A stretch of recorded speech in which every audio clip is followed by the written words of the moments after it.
everyone, welcome back to Sunny Life channel. Thank you so much guys for tuning in. We are talking about Imbewu the seed. History is about to repeat itself. Nkululeko was stolen as a little boy from Thokozile, and now Thokozile is doing the same to Nkululeko by kidnapping Mepho.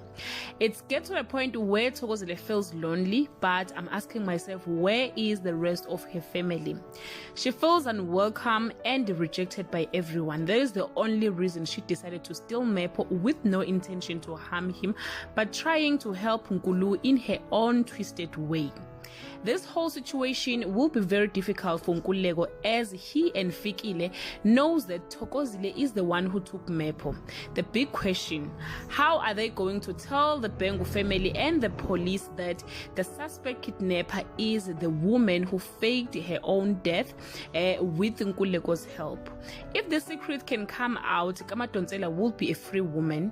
Nkululeko and Fikile will be arrested. The situation became worse when Nkululeko receives a call to identify if the baby body found is not his son. The situation forced him to tell the Imbewu family about his deepest, darkest secret. That is all I have for today. Do leave your comment below and share your opinion. Do you feel sorry for Nkululeko and Fikile, or you are happy they are exposed? Thank you so much guys for watching this video. See you on my next upload. Bye.